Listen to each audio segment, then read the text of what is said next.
বিরতির পর স্বাগত। এবার বিলোনিয়ার দিকে নজর রাখতেই হচ্ছে, কারণ সামান্য বৃষ্টিতেই জলমগ্ন হয়ে পড়েছে বিলোনিয়া হাসপাতালের ঔষধের স্টোর রুম। সে ছবি আপনারা দেখতে পাচ্ছেন। সোমবার ভোর রাতে অল্প বর্ষণেই জলে ডুবে একাকার জীবনদায়ী ঔষধ।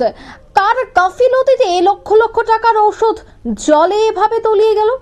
যদিও বা বিলোনিয়া হাসপাতালে ঔষধের স্টোর কিপার জেলার মুখ্য স্বাস্থ্য আধিকারিক এবং মহকুমা স্বাস্থ্য আধিকারিককে বারবার জানানোর সত্ত্বেও কোনো ব্যবস্থা গ্রহণ করা হয়নি বলে অভিযোগ রয়েছে। গত আগস্টে বন্যায়ও দেখা গেছে বিলোনিয়া হাসপাতালে ওষুধ স্টোরে জলমগ্ন পরিস্থিতি, ওষুধ নষ্ট হয়ে যায়। কিন্তু তারপরেও বৃষ্টি আসার আগে কেন পদক্ষেপ গ্রহণ করা হয়নি? কেন এই লক্ষ লক্ষ টাকার ওষুধগুলির রক্ষণাবেক্ষণে কোনো ব্যবস্থা গ্রহণ করেনি, তা নিয়ে অবশ্যই প্রশ্ন রয়েছে। তবে গতকাল স্বাস্থ্য সচিব বিলোনিয়া মহকুমা হাসপাতাল ঘুরে গেলেন, প্রশংসাও করেছিলেন। কিন্তু আজ সকালেই অন্য চিত্র ধরা পড়ল। হাসপাতাল কর্তৃপক্ষের গাফিলতির সামান্য বৃষ্টিতে বিলোনিয়া মহকুমা হাসপাতালের জেলায় দেখা গেল যে ঔষধের গোদামে লক্ষ লক্ষ টাকার ঔষধ জলে ভাসছে। এ দায়ভার কে নেবেন?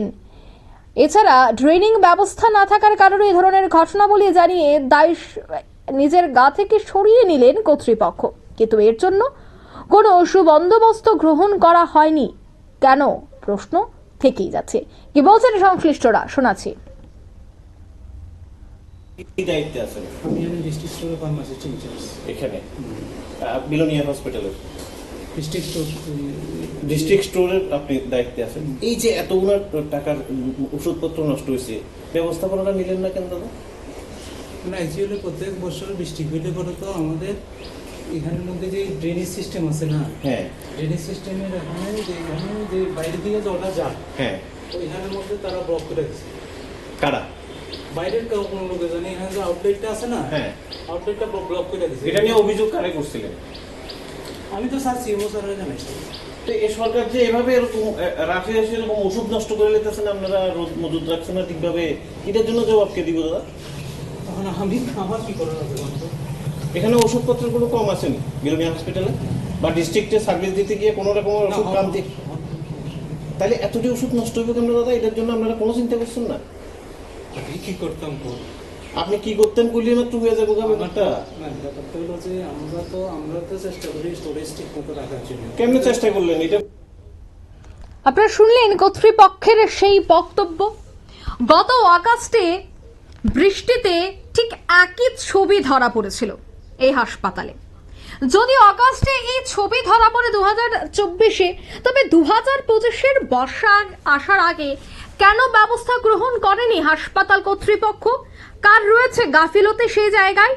একদিকে রাজ্যের মুখ্যমন্ত্রী যখন রাজ্যের স্বাস্থ্য ব্যবস্থাকে ঢেলে সাজানোর চেষ্টা করছেন, অন্যদিকে কোটি কোটি টাকা অর্থ সেখানে খরচ করে ওষুধ আনা হচ্ছে যাতে করে সাধারণ মানুষ সে ওষুধ নিতে পারেন।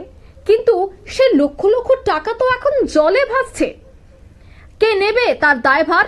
হাসপাতাল কর্তৃপক্ষ, নাকি এই ওষুধের দায়িত্ব যাকে দেওয়া হয়েছে, যার দায়িত্বে এই স্টোরটি থাকছে, সে স্টোরের দায়িত্ব প্রাপকের বিরুদ্ধে এই অভিযোগটা থাকছে? কে নেবে এই বিষয়টার দায়ভার?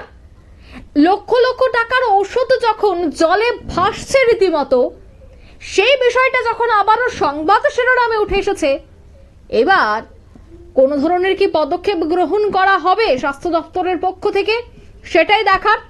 কারণ রোগী যখন ওষুধের জন্য যাবে, তারপর বলে দেওয়া হবে ওষুধ নেই, কারণ সে ওষুধ তো জলে ভাসছিল। কিভাবে দেবেন রোগীদের হাতে সে ওষুধ? এবং যাদের কারণে লক্ষ লক্ষ টাকার ওষুধ জলে ভাসছে, তাদের বিরুদ্ধেও যেন পদক্ষেপ গ্রহণ করা হয়, সে দাবিও কিন্তু এবার উঠছে ওই এলাকা থেকে। নিয়ে নিচ্ছে ছোট্ট একটি বিজ্ঞাপন বিরতি, সঙ্গে থাকুন।